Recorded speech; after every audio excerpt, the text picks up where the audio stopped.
Hey everybody, this is the Sliders Review, and it's Women's History Month, and I'm here today to talk to you about the Buccaneers Season 1 and 2. So this is the 2003 series that is on Apple Plus. When I was on Amazon, oh, by the way, I'm recording this like last year, and so like I'm just gonna like pre-upload it and everything. So I have no idea if the show is renewed or canceled after the second season, because yeah, I'm just pre like uploading this like in advance and stuff for like Women's Month in March. So yeah. This show is on Apple Plus. So last year I was on Amazon Prime and they had the first season for free. So I was curious because, I like period pieces and I like female shows and stuff like that. And so I started watching it. And also because I found out Christina Hendricks is in it and I'm a huge fan of hers. And I was extremely pissed off to find out she is barely in the show. In fact, this show only has 6 episodes per season. That is not a lot, and it really shows. One problem I have with this show is that it goes by extremely fast. Like it's very, very rushed, and 1 minute, like you're trying to digest this one like scene and like this one plot storyline, and then all of a sudden everything just like moves forward very quickly and months pass by, and it's just kind of like you're going too quickly for me. And whenever the second season starts to slow down, it starts to slow down in the most boring episodes. And so, because this is a romance like drama and everything, I really want to be able to take it in with more episodes and have a slower pace. But it's so quickly paced that like you feel like you're on a roller coaster and everything. This show is scandalous. I mean, my God, the stuff that happens because of the simple fact it's been modernized for a more younger audience and everything. And so that has kind of irked some people off and everything to where they don't want this modernized and they want this to be closer to that of the novels and stuff. And so, speaking of this show, it's weird. They call the Buccaneers, but they never refer to themselves as that. Like, why exactly are they called that? When I try looking for it on my TV, because there's a 1995 series that lasted for 1 season, and I'm just kind of like, I can't find it because I keep finding pirate stuff. And so I'm just kind of like, why are they called the Buccaneers and everything? And I have no idea.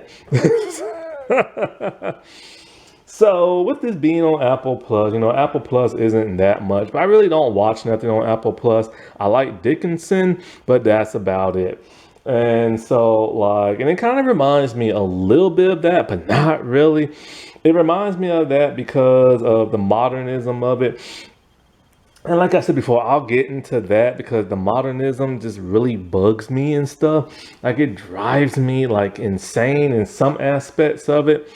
And some of them it kind of doesn't, but then it kind of still does. So it has that Dickinson, Durain, like CW-ish type feel. You know what I'm saying?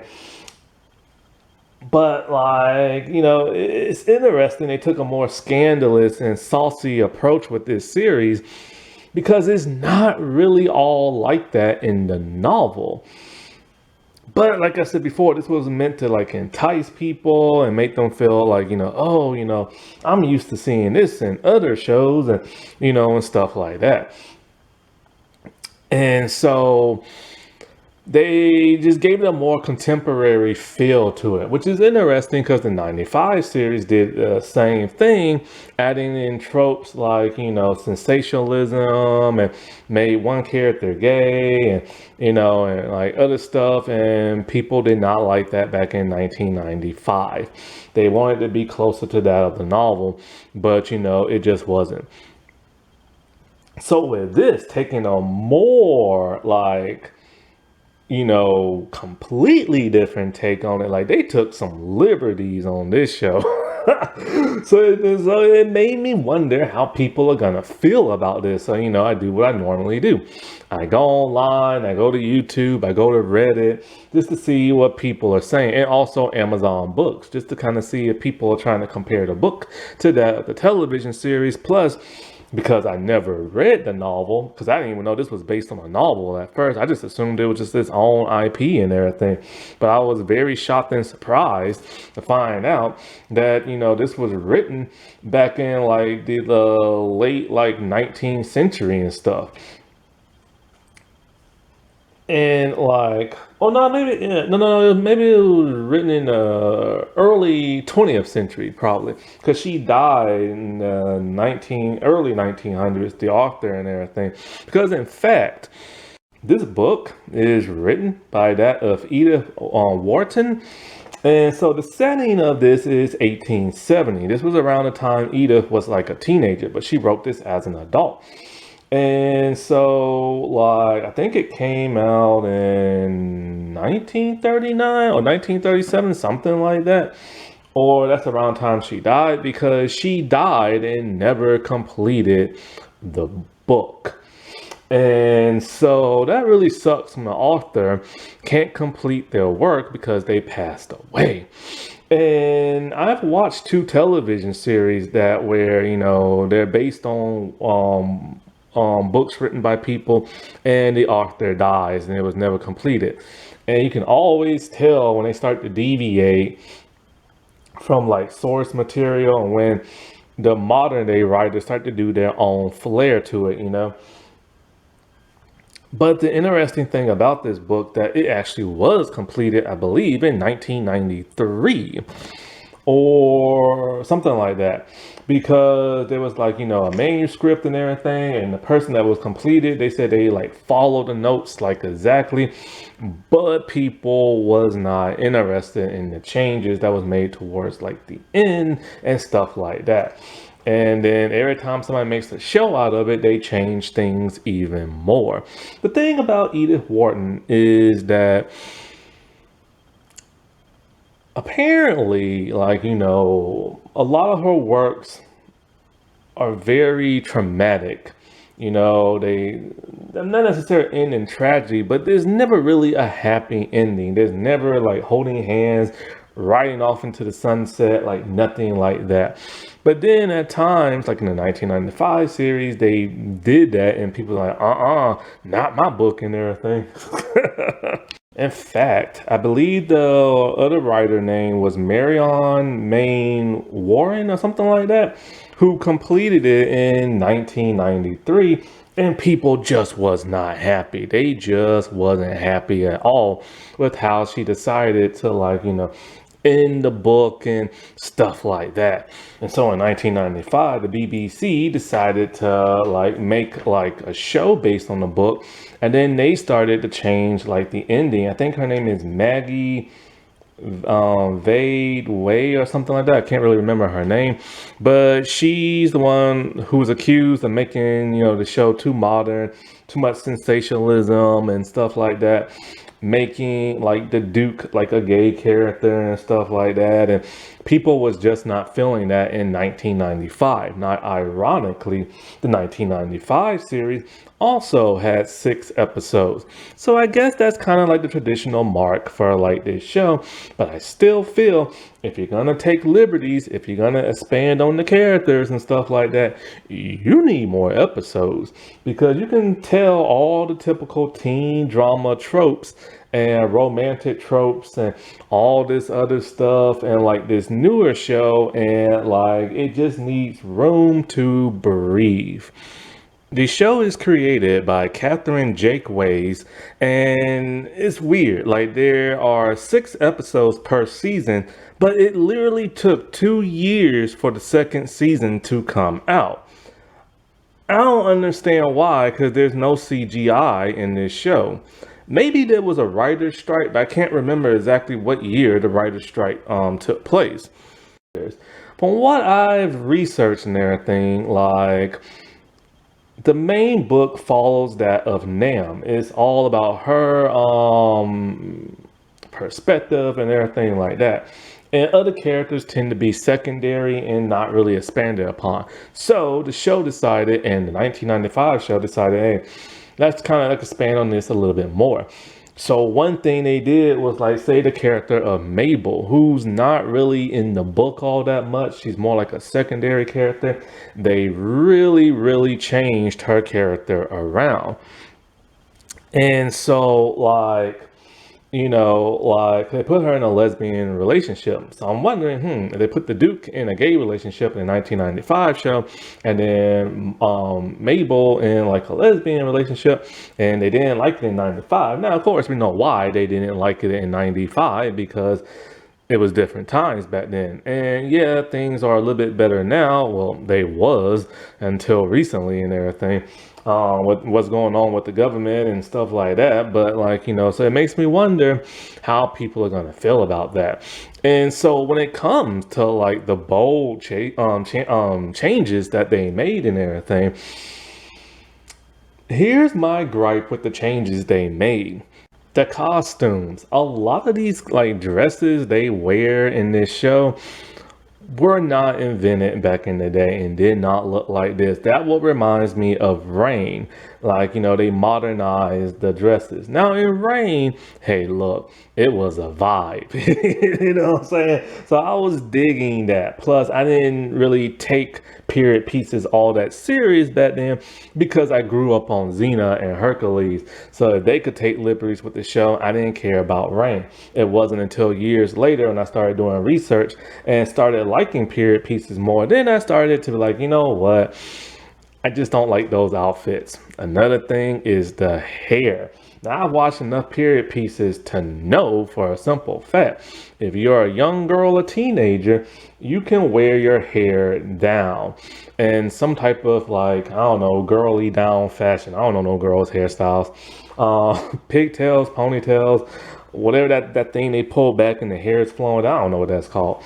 But the moment you become an adult, hey, that hair has to go up, especially in public. Now, it can be down in your household, but in public, when people can look at you, that hair has to be up. And not too many people's hair is up in this series. And so, like, that's a big no-no and everything. But of course, they're trying to modernize it. But at the same time, people need to understand what this period looked like. This is the Victorian era. This is the Gilded Age and everything, Like, there's a certain way things are supposed to look. Speaking of which, and I'm gonna hate talking about this topic because y'all know how I feel about race and everything. But now, I'm all for wokeness. I'm all for diversity. I'm all for people of color being and stuff.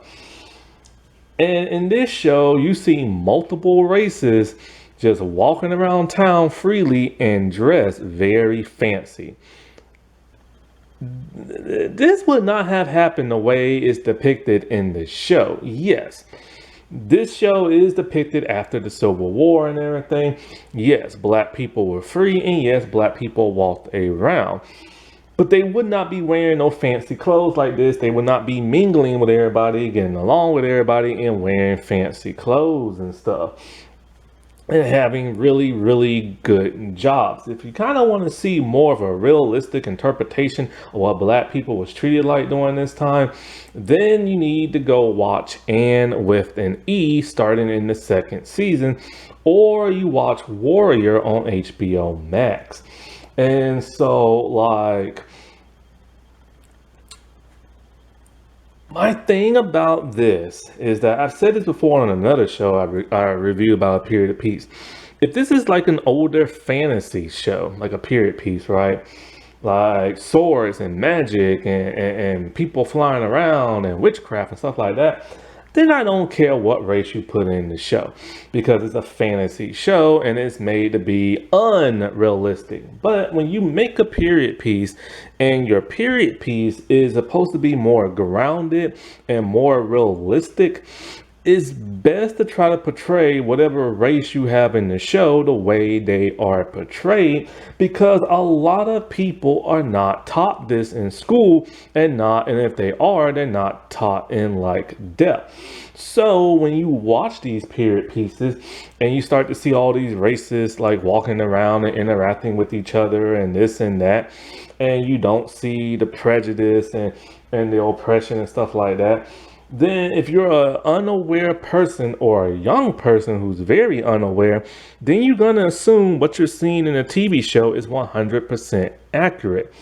Kind of how I was when I used to watch the Hercules and Xena show. Granted, no, I did not believe that there were like Greek gods and stuff like that and magic and all this other stuff, no Hercules and stuff like that, you know what I'm saying? But when it came to like say the Amazons, yeah, I thought there was really Amazons back in those days. The way everybody dressed in the show, yeah, I assumed that's how everybody dressed back in those days. And it wasn't, you know what I'm saying? Like a lot of the scenery and the buildings just didn't really always look like that back then. And so growing up, I was confused when I actually started taking an art history class, and a lot of this stuff I didn't see looked the way it did in the Hercules and Xena show. And a lot of the weapons and stuff like that, like Xena chakram, that actually came from Australia. It's an Australian weapon they used to like, hunt dingoes and kangaroos with and stuff like that. And so like, so when it comes to something that's more grounded and supposed to be a little bit more realistic, I wish they wouldn't take liberties like that and kind of depict it the way it is supposed to be. Now, yes, sometimes, like a white and a black person did mingle back in the Gilded Age, but it was kept in secret until they popped out that baby.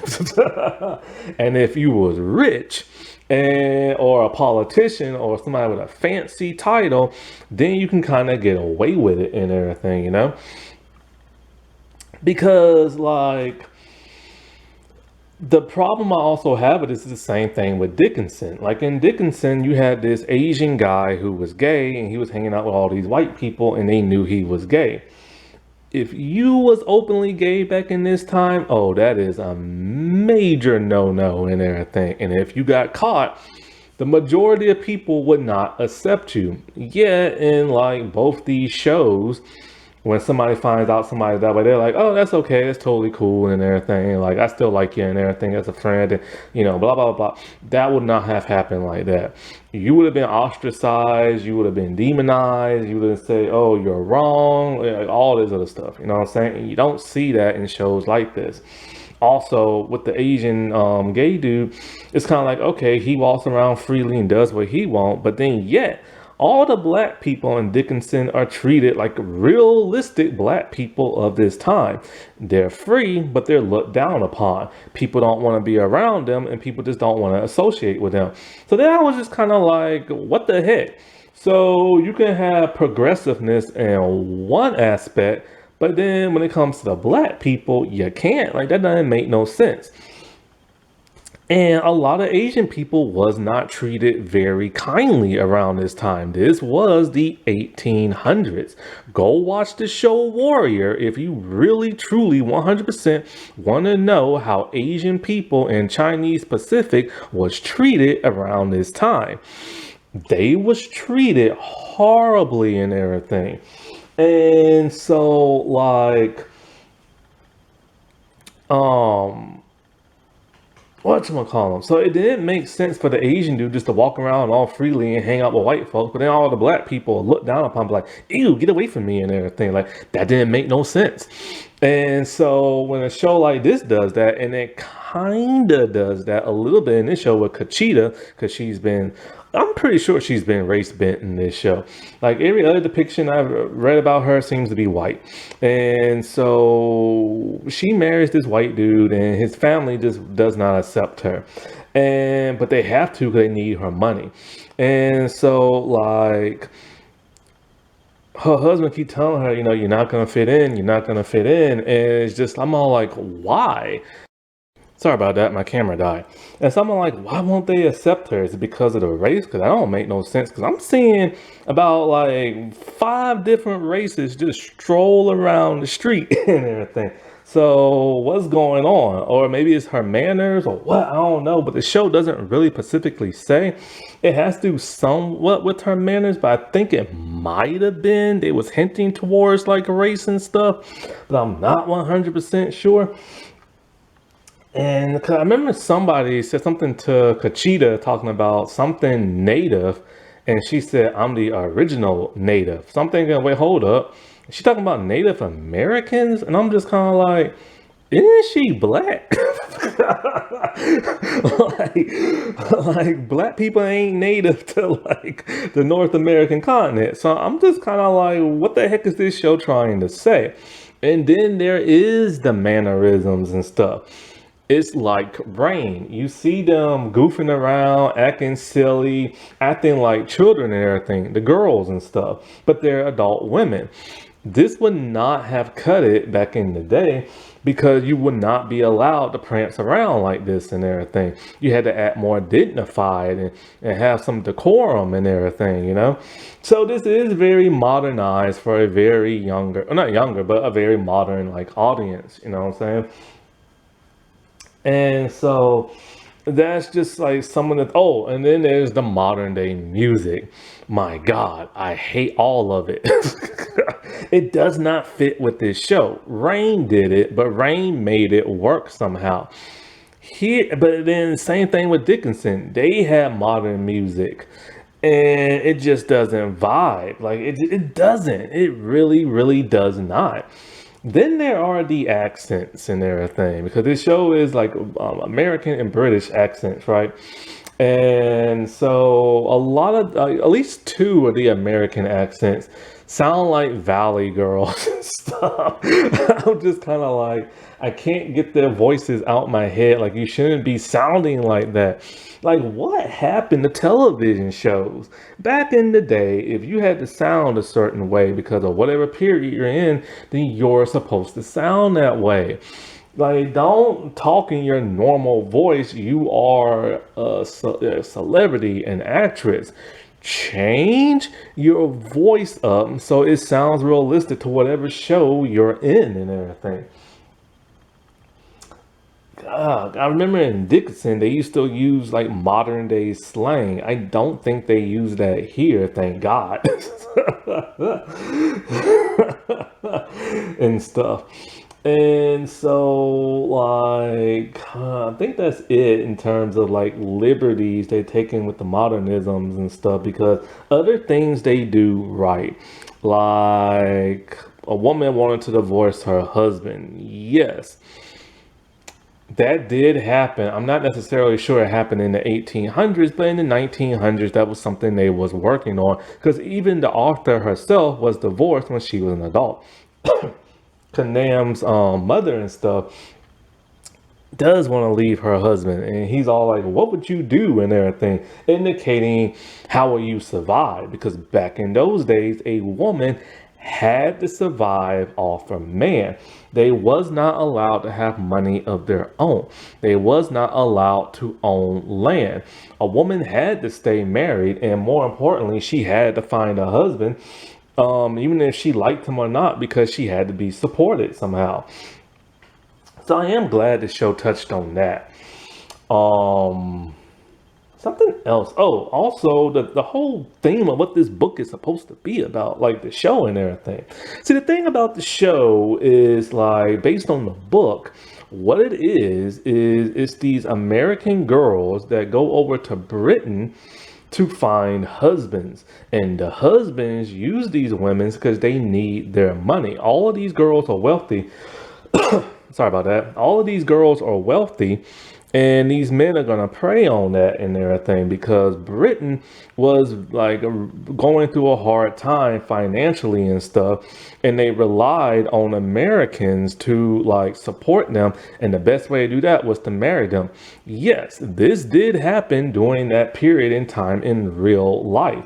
So technically, this is one reason why Britain and America are such good allies, because we've always had to help them. If it wasn't for us, they would be speaking German. And we had to help them financially back in the day. Things have changed now and everything, especially now. But anyways, so like yeah, this was a real thing back then. Like, and this is what the book is about. All these men use them for their monies and stuff. But like the show kind of touches on that just a tiny little bit in the first season with Guy and this one family. But it's really tiny. Why? Because everybody else is just falling for people like the Duke. The Duke in the book used Nam for her money. That's why he married her. But in the show, he actually fell in love with her. Another thing that, like, happens in this show that will happen in real life is the illegitimacy and everything. Nam in the show is illegitimate to the family she is born into, because the woman who plays her mother, I think is Patricia, Patty, that's what they call her, I think. That is not her mom. It is later revealed to be her aunt. And so, like, the Duke's mother, the dowry of Duchess, or whatever they call her, she finds this out and does not want Nam to marry her son because there would be a scandal. Basically, it's like the talk of the town that they find out you're illegitimate and they will look down upon you. This is like one of the worst things you can be, next to like a murderer or something, or a person who has like an affair. And speaking of like rush storylines, my God, like the whole emphasis of season one really weighed on who is Nam's real mother.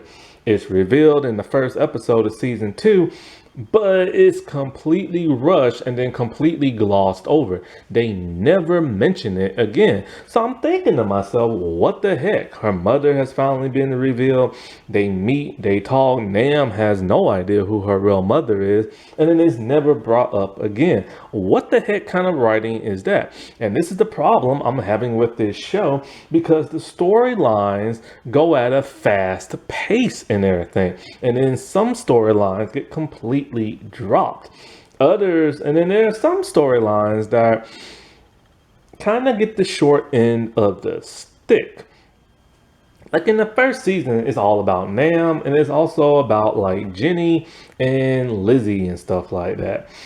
Kachita a little bit, but then after a while, like, actually, yeah, a little bit. But then it's Mabel who kind of gets the short end of the stick just a little bit in terms of character development.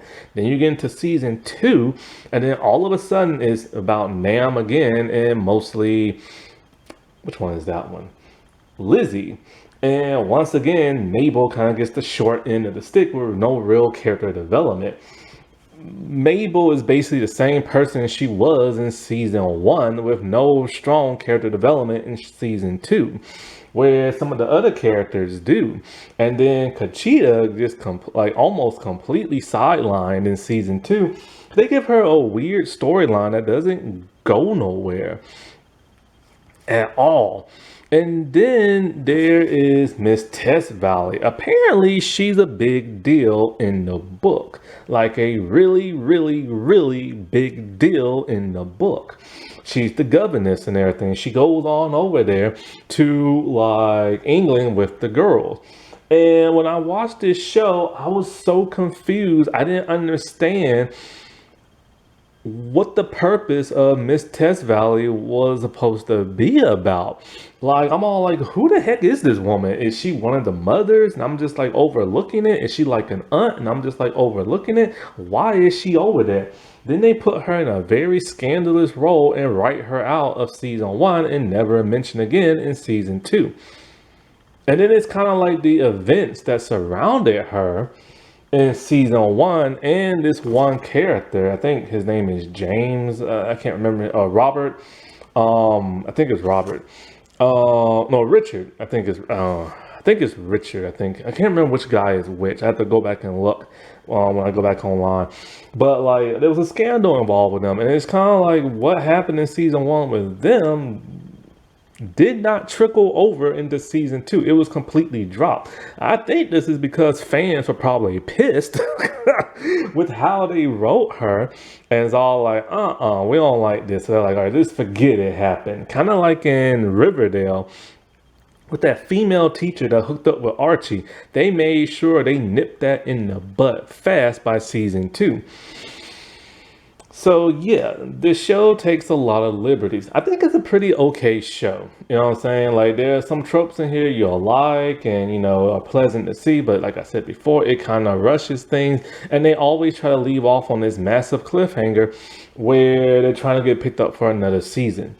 And so, like, I don't think it's great by no means. It's pretty good, but not like overly good. You know what I'm saying? This show needs to slow down and everything. And they really need to develop some of these characters a heck of a lot better. But this show is all about being scandalous and juicy and everything to try to get that next season and everything. Which, season 2 actually came out the time I started reviewing this. And so, like I watched it, like I said before, recording it now and it's going to be uploaded. And so I have no idea if it's going to get renewed or not. Hopefully I'll kind of, maybe what I'll do is this. Maybe, what month is this? August and everything. Maybe I'll give it some time to breathe and see if it'll get renewed before I upload it and stuff like that. But yeah, let me quickly go through these character bios and everything because with some of these characters, they're really not a whole lot. And I got 2 seasons, so I'm going to try to go through it very, very quickly and just give the gist because I don't want this to be a long video because there's not really too much because it's kind of like, it just feels like every time you watch an episode in season 1, things just tend to repeat itself. I'll start with Patty and her husband, the Colonel. So basically, they're Jenny's parents and Nam's father and aunt. And so I'm so disappointed Christina Hendricks isn't in this more. I'm really mad. Like you have no idea. Like I'm so pissed off. But anyways. Patty loves her daughters, or her daughter and her niece. And she will do anything for them. Because the show revolves around Nam, it's shown that she tends to love Nam a lot more, as though she's really her mother and everything, and would do anything for her. That's why they never told her of her lineage and everything, and why they never will. And so it causes discord between them in the first season to where it takes up the majority of half the season and stuff. This whole who is Nam's mother and the fallout from them. Now, when Jenny wanted Nam gone, her mother obliged and everything and took her from England and, and stuff like that, which really upset Nam. Wondering why would you favor Jenny over me and I'm supposed to be like the oldest or something like that. But then again, like I said before, it turns out that she is illegitimate. So when she finds out she's not really their daughter and everything, this really hurts Patty. And it causes Patty to stop and think about what her husband did and how she's had to live with this lie because now so many people know of it and they are now the talk of the town.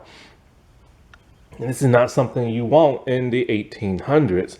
And so it also causes Patty to not want to be with her husband no more because he was unfaithful and unfaithful with her sister. A sister she hasn't spoken to in about 10 years or so.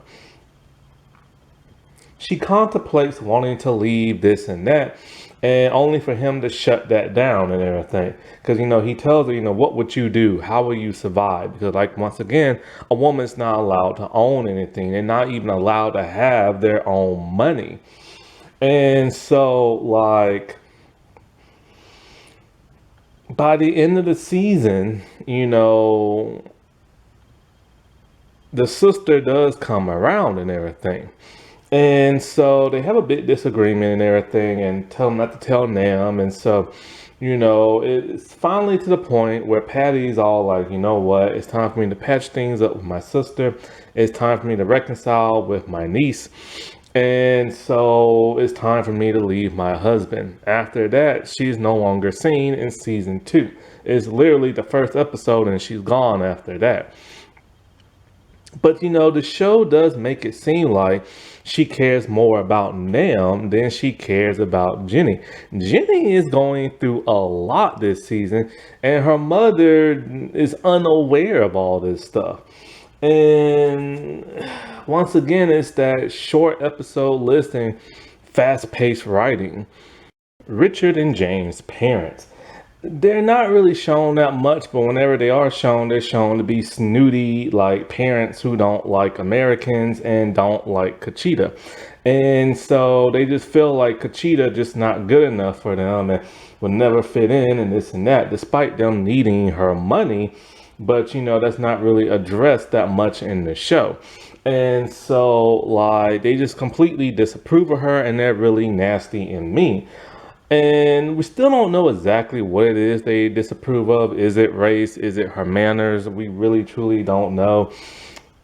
By the second season, the dad gets sick in one episode and dies in the next. I'm not even sure what illness he has, but he's gone. And the mother, when James steals, I think it's James, when he steals I'm getting the brothers like names mixed up with the pictures and stuff, but I'm pretty sure it's the blonde headed guy, who's with Jenny. So when he kidnaps his kid and everything, the mother is really the only person who talks to him and tells Jenny where to find him, only for him to set Jenny up and send her to the psych ward. So that's about it for like them. They're very, very low key type characters. Miss Test Valley will always confuse me because, like I said before, I was wondering, what is her purpose on the show? Like, I can never understand. But it turns out she is the governess who's supposed to keep an eye on the girls when they are in Britain. And the actress I recognize from, like, His Dark Material. Also, with James' mother, I recognize her from Call of the Midwife, where she played a nun. And so there's not much about her because she's barely in the show, which is odd because I've heard that she's supposed to be like the secondary biggest character next to Nam in like the novels and stuff. But here they sidelined her. And so when she's talking to Richard and stuff, like he's talking about Kachita and Kachita misunderstands him. So then it's kind of like, okay, I guess she doesn't have a big role. Then all of a sudden we see Richard go upstairs and Miss Tess Valley is naked in the tub and she's been waiting for him and they start making out. Apparently they've been having an affair for a very long time. Well, this storyline gets cut extremely short because all of a sudden Miss Tess Valley is going to take up a position someplace else. I think maybe in Paris or something like that. It was arranged by Richard's parents because apparently he has done this before. Whether he has done this for her before or another older woman, I'm not really 100% sure. But just like that, she is gone. Just like she's gone. And never seen or heard from again. So, Kachita, played by Alyssa Bowie, I think that's how you say her name. I remember her from 13 Reasons Why. Now, in the 1995 series, she has the nickname Connie. Here, she's never given that. She's pretty much the only one who doesn't have a nickname next to Mabel and everything. And so, of course, she is black, mixed, but we don't know exactly her race because they never really talk about it. And so I don't think we don't even get to see her parents. If we do see her parents, it was at the wedding and they were sitting down. And so, like, she is pregnant at the start of the season. And her and, like, Richard and stuff, they are together. And their relationship seems kind of rocky. You can tell he does love her, but there's something going on. Like again, once I said, it's because of like the parents and stuff like that. And so I assumed at first the show was going to revolve around her as the main character, only because we seen her first and she's already pregnant, talking about getting married. It's an interracial marriage. I assumed she was like the lead, but she's not. And so basically, all in season one, it just her and Richard just like, at odds with each other, her wondering if he still wants her or not because she overheard a conversation but did not hear the entire thing. And so it's even to a point where, we get to see her and the baby. Because, like I said before, it speeds through. She's like pregnant one episode, and then about 2 episodes later, that baby already came out. And so we're seeing how she is being a mother, but we don't get to see much of that. And pretty much him and her stay together, and she never finds out about the whole Test Valley thing. Then you go to season two, and you can clearly tell they had nothing for her.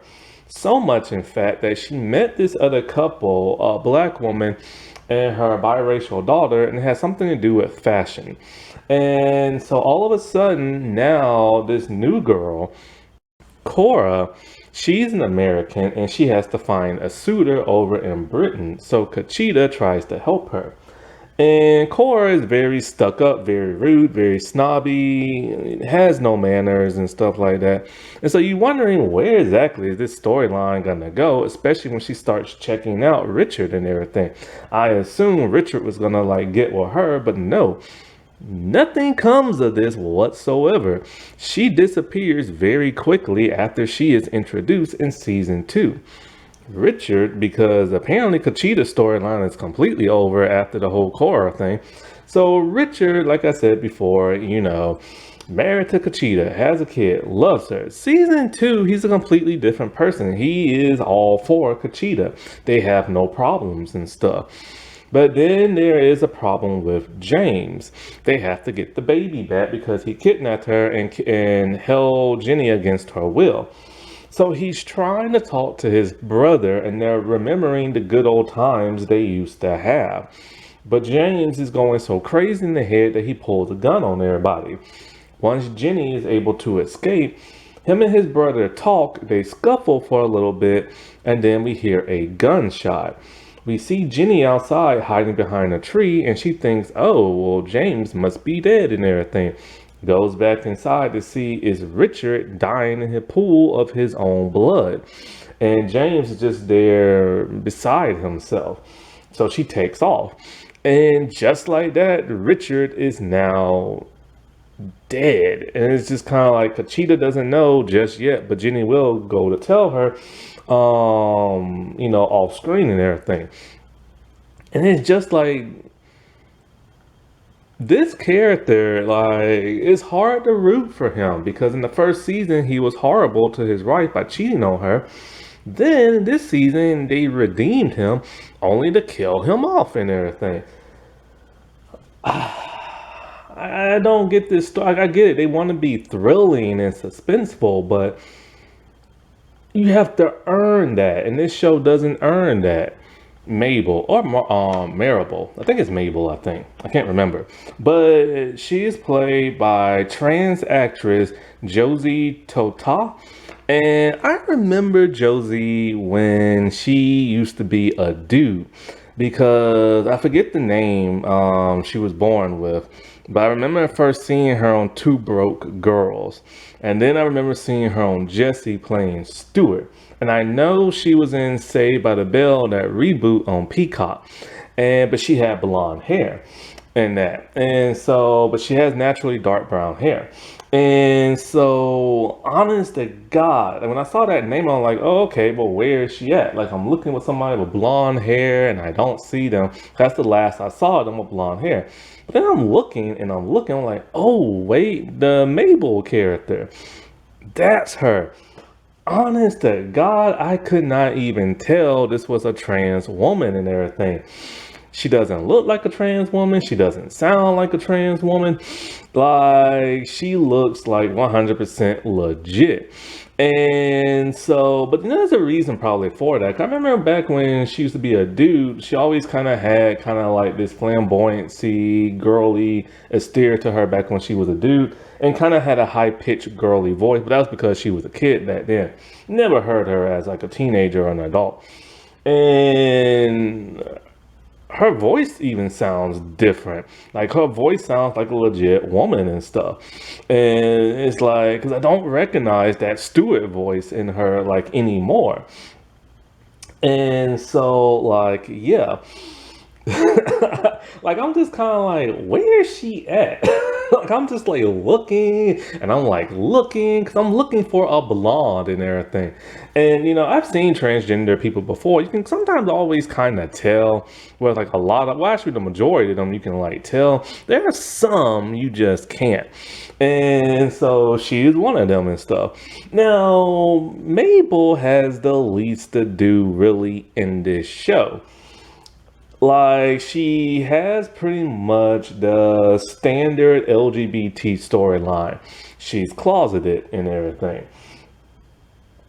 So she has to hide her, like, who she messes around with. And so when she's in England, like I said before, she really doesn't do much. She smiles a lot in season one. Also, her voice sounds kind of like a Valley girl almost. And so, like, she is in England and she meets a character called Honora. I think that's how you say her name. I'm not 100% sure. It's James and Richard's sister.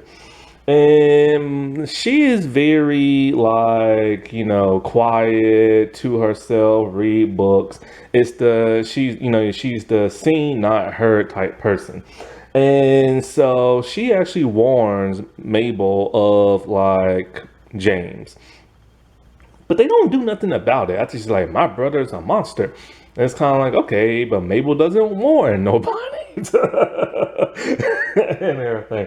And so, but the way she was standing behind Mabel, I could tell something was going to happen. And so basically with Mabel, because there's not really much to, however you say Honora name and stuff, she's like very underdeveloped. But basically, they start like a relationship, but it's kind of like they're at odds with each other because it's something Honora said to her that pissed her off. So she started being rude and snooty towards her. It's all like, yes, we know what castles look like and, stuff like that. Eventually, they do get together, start making out, and they hide their relationship. But things kind of, get in the way of that. Mabel knows she has to keep up appearances and stuff like that to make people not assume things about her. And so she looks at everybody else and their relationships and how happy they are. And she hates the idea of always having to hide herself. And so at one point, there's like a guy who she's friends with, and they decided, hey, let's just get married. So, even though we don't like each other like that, we don't have to get set up with who our parents try to set us up with. So at first they was gonna get married and that pissed Honora off, but then they decided to break off very soon, very quick. Like within a couple of minutes. And it's just kind of like, stop with the fast pacing and everything. Anyways, so they're still together by season two, and now they're roommates and everything. So they're gonna be messing around a lot, but you don't really see them messing around a lot. They still have a little bit of problems here and there, and then it's her mother. Mabel and her mother, they kind of get along, they kind of don't. The mom walked in on her making out with like a maid. And one, the mom should have been outraged because she saw her daughter kissing another woman. But she should have also been outraged that her daughter, who is wealthy, is making out with a servant. But she's just kind of shocked. And then she's all like, you know what? Maybe the best thing for you is to go to England and everything to kind of get away from the maid. But then in season two, she asked Kachita to set Mabel up with like a dude Conchita can probably tell, Mabel's a lesbian, even though Mabel has not told her. And so Conchita at first is trying, but then decides like not to. And then when Mabel finds out, she is outraged by that. Her storyline is just very generic. Like I've seen this a million times, but closeted LGBT characters. If they was gonna make it like huge, they should have had a huge falling out like that of Pretty Little Liars with Emily. Like, because even though her mother does not approve of this, her mother is still just kind of like pretending like it never happened and trying to like scoot her to like a dude and everything. Like, scoot, scoot, go to that guy and everything, all while still being loving. And back in this day, she would not been so loving and everything. Now, as for Honora, she is the one who rescues the baby and everything. As Richard is talking to James, trying to distract him, she goes and tries to get Jenny out, but is unable to and is able to get the baby and rescue the baby. So they give her some type of hero moment. Other than that, her character just really doesn't do much. Lizzie is played by Aubrey Ibrag, I think that's how you say her name. She is Mabel's sister and everything. And I have no idea what race they are because Lizzie, the actress, she is, I think, Russian or Romanian or Russian and something else, somewhere that's near Russia. And as for the Mabel actress, she is Pakistani and wait, is she Pakistani or Palestinian? I'm not sure. It's one of those two that starts with a P. And something else. I can't remember what else. But they both have the same skin tone and everything. So you think they're the same race, but they're not. So I'm not sure what race they're supposed to play in the show. Because even the mom has their same complexion and everything. And so, like, Lizzie's a little complex and everything. Like, in the first season, she's not really doing too much, but then when James no longer wants Jenny, he sets his eyes on Lizzie. And so we get to see that monstrous side of him at first when he asks her to undress when they're in the room by themselves. And she's very uncomfortable. I'm like, oh, Lord, have mercy. Please don't assault this girl. I don't want to have to see this crap. I hate seeing that. But he literally just has her get nude and he just stares at her for the longest time. Then he tells her to wait there and he'll be back. But then it's like he's gone for hours and hours and hours, and it's now nighttime, and she's still lying there in fear as the butler comes in and is all like, Master James has fallen asleep and wanted me to tell you, you can leave and everything. So scared, she puts her clothes back on and she scurries away. Now in season 1, they showed nudity with both the guys and the girls. Not everybody, but just a couple. In season 2, there is no nudity. So after this, she's been extremely embarrassed and doesn't want to be around James no more. So she heads back to America where we really don't see her no more. We won't see her until Nam's engagement that happens at Nam's parents' house. Now in the book, the show ends, not the show, but the novel ends when Lizzie's having a party and she invites Nam and she also invited Guy. In this show, there is no party for that. So I'm not sure where the show exactly stops off when the novel stops and everything. And so her and her sister get along very well, but her and Jenny kind of have a rivalry because, James still acts like he wants like Lizzie, but then what's her name? Jenny wants him. But then that's quickly like just thrown out, and then we get to next season. By next season, all of a sudden, like what's his name? Guy wrote like Lizzie to give a letter to that of Nam, talking about how he still loves her, this and that. But Nam is married to the Duke. So when Lizzie talks to her, she realizes that Nam has moved on and she burns the letter. Only for later on Nam to like realize she still wants Guy. goes over there to find him, comes back, talks to Lizzie, and is all like, "Why didn't you give me that note?" But then they decide to put her in a love triangle again. Some guy she met with a mustache, I don't even know his name, but he's smitten for her and she likes him back. So they get engaged to get married. Problem is, she left his behind for the Duke and totally embarrassed him. Yes, the Duke likes her and everything, and he has set his eyes on her. And they even do it and everything to where she has to keep that a secret from that of Nam. And I'm just kind of like, out of all the storylines, why those two? They didn't have no interaction in season one. So it doesn't make sense for her to like him and everything, other than the fact that he's a Duke and stuff. Jenny is the biological daughter of Patty and stuff, who doesn't really interact with her mom all that much. And so Jenny is trying to win over James. But James doesn't like how she besmirches him and everything. He feels besmirched and everything when it comes to like Jenny.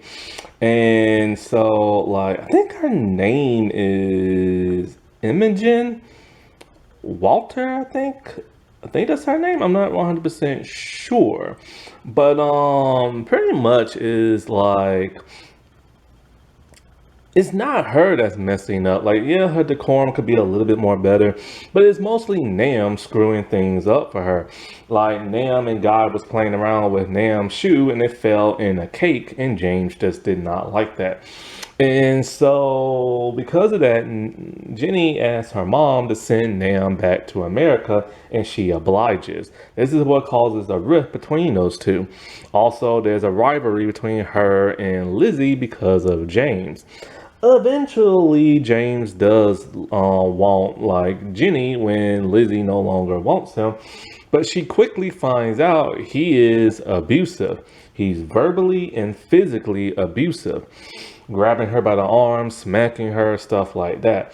And of course, she keeps going back to him like a dumb girl and everything. Oh, but he'll change and everything. No, he'll never change. So she eventually gets pregnant, and it becomes too much for her to where Nam, along with the dowry of Duchess and Guy, they get her out the country and send her to Italy with like Guy.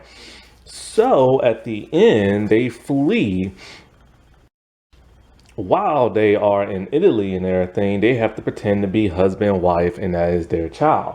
And so she is really sad and really depressed, doesn't want to be there, wants to be with her family, but she can't. She's hiding in secrecy. At some point, she starts to look at Guy in a different way because of how he plays with their child. And so she, starts to have feelings for him until Nam comes back. And it ruins things for them because she never had a chance to pursue him.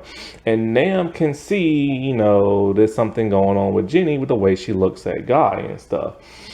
So eventually, James somehow finds out that Nam went to Italy to go find Jenny because he's been pressuring her, and somehow he must have like followed her and stuff. A little too convenient, if you ask me. And so this now leads us to James. James is a tyrant, an aristocrat, and a very snooty man. He micromanages how a woman should behave around him, and he really hates it when a woman gets out of place and everything. His facial expressions are hilarious whenever he feels besmirched or disrespected and stuff.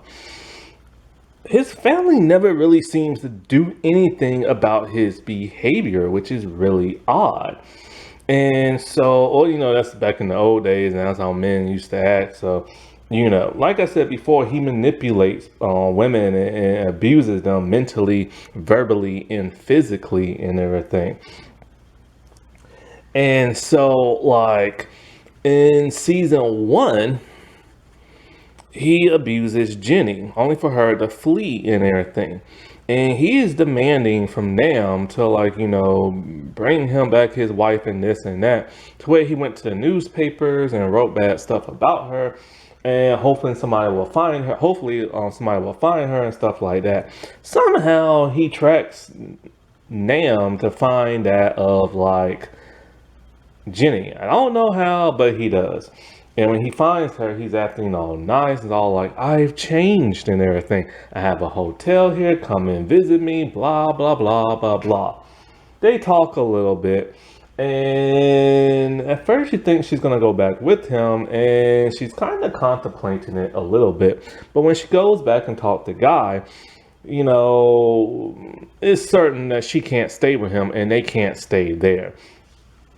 So she goes to get her baby, but he is gone. James has her. And so when they go back to, like, America, Nam is trying to help her get the baby back and help trying to change the laws to where a woman can have more rights and stuff. And divorce James and stuff like that. And so, like, at some point he is at, like, the opera. So the mom tells Jenny and Jenny tells everybody else. So they set all this stuff up to ambush that of James, and they go to, like, I guess the authorities and stuff like that. Jenny, when she goes to find him, she's talking to him and she's all like, where's my baby? So he grabs her by the arm and pretending like she's trying to hurt him, screaming for help and everything like that. He was one step ahead and made her go to, like, the crazy house, which is something a lot of women went to because all a man had to say was, oh, she's acting hysterical. Oh, let's put her in the crazy house then. And so things like that really used to happen.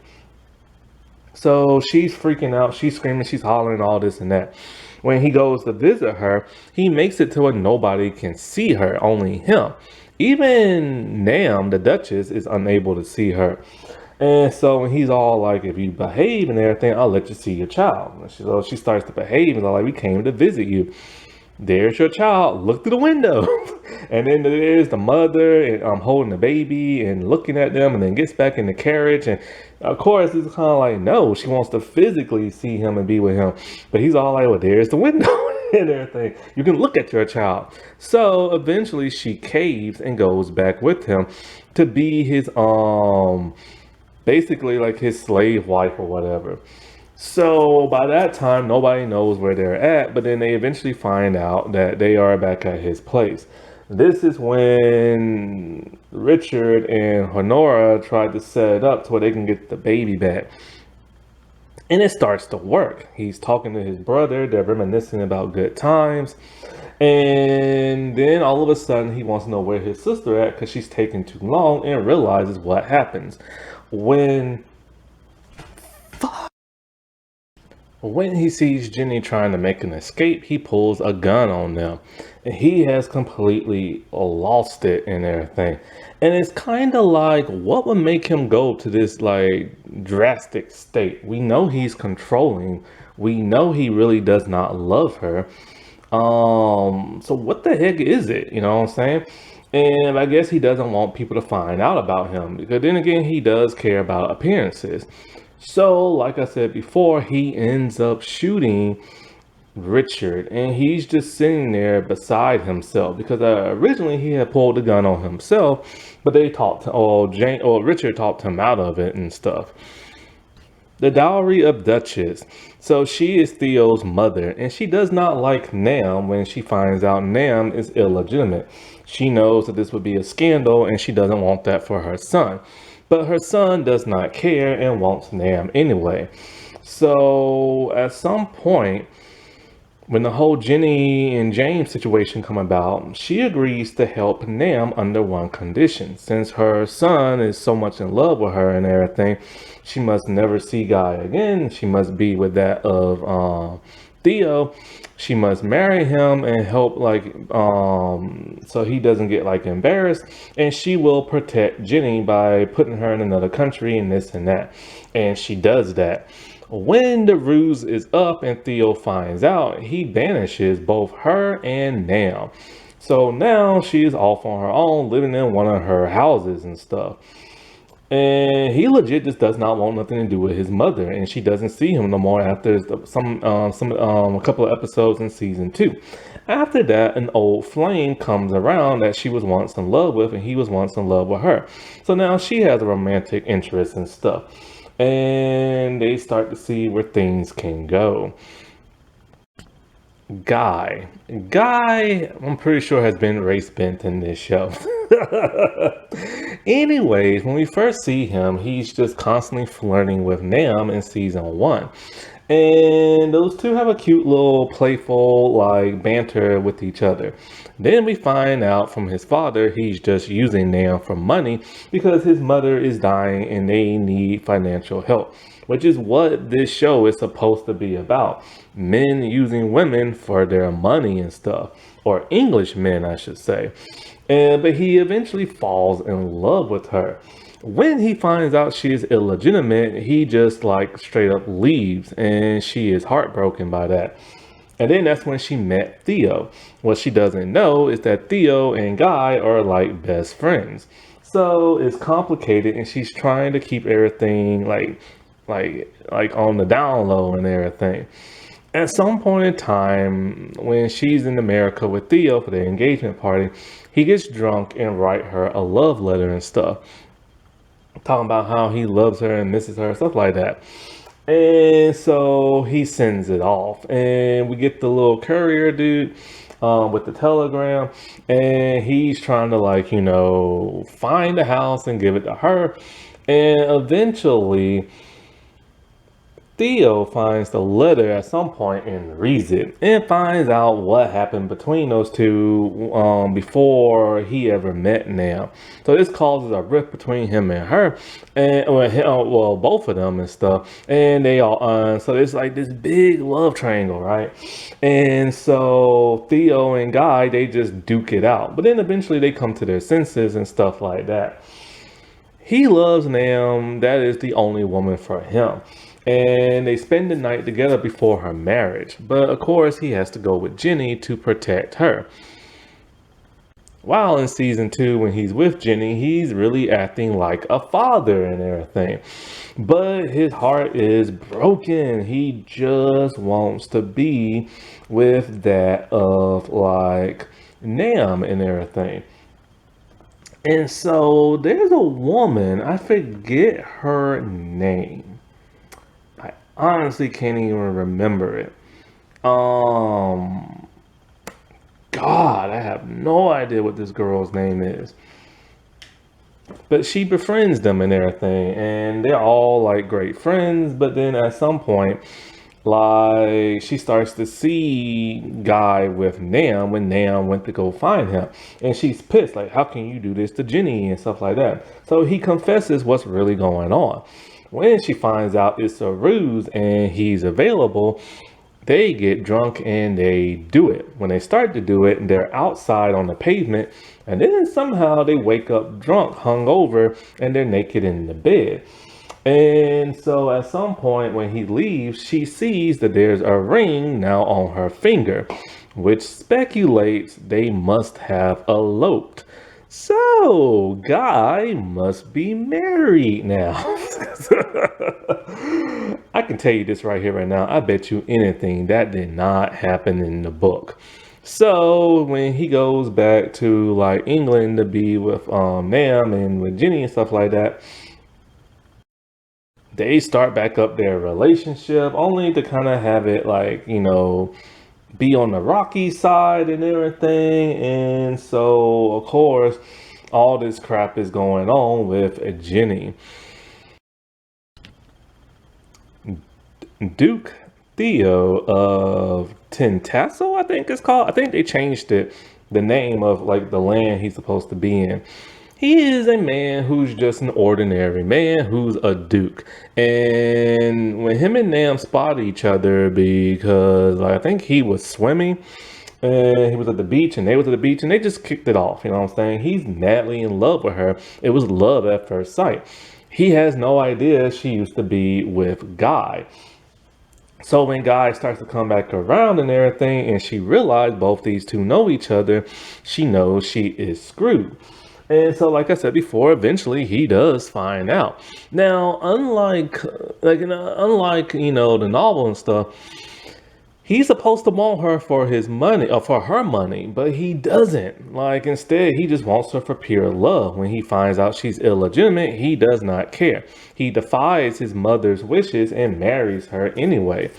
However, in season two, when James is all like, help me find my wife and blah, blah, blah, blah, blah. And guess what? Before you got married, I saw Guy and Nam together and everything. So he confronts Nam, she confesses, and then the mother had to confess, and he kicked both of them out. After that, he starts to fall for that of Lizzie. And now he's madly in love with Lizzie and everything. And after that, he does treat Nam and his mother like crap and everything because he's heartbroken. The man just wants to fall in love and not be used and everything. You do feel bad for him and everything, because it's just like he wants to be loved and he's taking his anger out on the two people he loved the most who have betrayed him.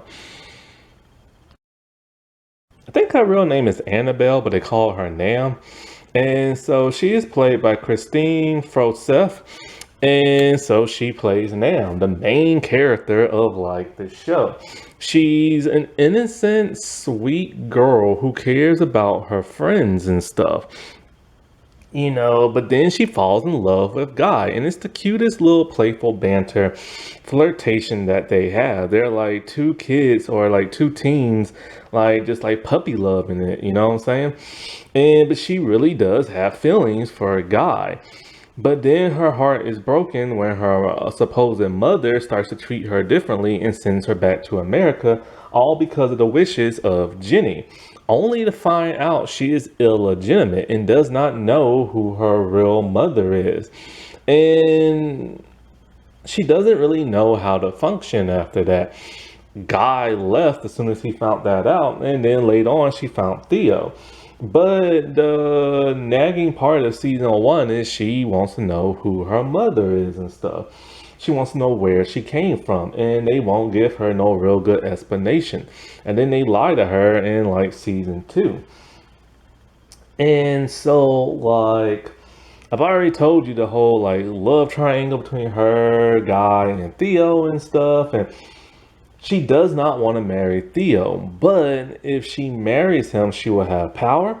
She will be able to change the rules, help Jenny out and stuff like that. Because Jenny, she loves to death, even though she has no idea that is her cousin. And so she's willing to forgo the love of her life just to help her sister out. That is who she is, you know what I'm saying? And so, of course, she marries him. And then in season two, she yearns for that of Guy. She just wants to be with Guy. And she has no idea what Jenny is even at. But then later on, she finds out by snooping around and stuff.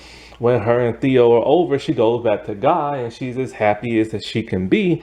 But she knows she can't stay there. It will, the people of Italy will figure it out, and then it will expose Jenny. This causes a rift between her and Guy, and she heads back to take up her position as Duchess and everything, even though Theo does not want her there and stuff. After that, she kind of gets sidelined a little bit. And, that's kind of it, because then it focuses more on Jenny towards the end of, that season. And so Nam is an interesting character. You want her to fall in love who she wants to be with, but then she's really kind of just using this other person she's in love with to get her way to help her sister. In season two, she's more forceful and everything. I don't really like her personality that much in season two. She does come off a bit bossy and everything. They really try to glam her up with these modern day dresses and outfits they put her in season two. It's kind of it's weird. Like in season one, she is the main focus because she gets the more character development, the love triangle, it's all about her, the narration, stuff like that. In season two, it's almost like the writers think the fans forgot that. So now they're trying to make her look as glamorous and like magazine cover worthy and model looking and stuff like that. And it just comes off being kind of fake almost. So yeah, I think this is an interesting series. It needs stronger writing for a lot more of their characters, and it needs to be longer. Like, I'm sorry, you can't tell the type of stories that they are telling with all these characters with 6 measly episodes and stuff. It's just not enough. This should be a 20 episode series, like it really should per season. And it took 2 years for the second season to come out. Why? There's no CGI. There are no major like stars that are demanding major money. Most of these people are like small time and everything, and most of these people are television stars, and most of them have barely acted. And it's just kind of like, why is it taking so long just to write this show? I have no idea. It doesn't make no sense. 2 years just to have 6 episodes per season and stuff. Like, if they get renewed for a third season, is it gonna take another 2 years for that third season to come out? And they really need to listen to the fans. Like all this modern stuff with the music, the outfits, the hair, the fast-paced storytelling. Fans are not really liking this. This show is kind of like stuck in the middle of like of an average rating and stuff. You go to Reddit and almost everybody hates this show. You go to YouTube and pretty much everybody likes the show. So the people of this, because they're trying to make this for a younger audience, which is fine. But even a younger audience, I believe, can appreciate a somewhat more faithful tale, and a less modern interpretation if the writing is strong enough and they actually slow their roll and have more convincing storylines along the way. Let things build up, let it simmer in people's minds and stuff. Because when they do start to take this modern day, like the clothes, the hair, the music, the way they talk and stuff like that, it feels odd, and it's going to confuse people who are unaware of this time period, And I've noticed that with a lot of these period piece shows that I've been reviewing over the years. I've said it before and I'll say it again. There aren't that many straightforward, like, period pieces no more. There's always something modernized in it. Either they'll add magic for whatever reason, like My Lady Jane, or like the White Princess or the White Queen, or like they will completely change the outfits and they will change historical accuracy, like in Rain. Or they will just completely, like, same thing with the Great. They will just like change everything and stuff. And it's almost like when you go online and start researching these realistic characters, you're like, well, that never happened and that never happened. And for some reason, in all these shows, there's always a scene where somebody is heartbroken or upset, and all of a sudden they just start ripping off parts of their clothes, or they're already half naked from waking up, and they start rocking out to rock and roll music in a very heavy metal kind of way. And I'm just like, why? That don't make no sense and everything. Happy Women's History Month, everybody. All right, well, I'll talk to you later. Bye.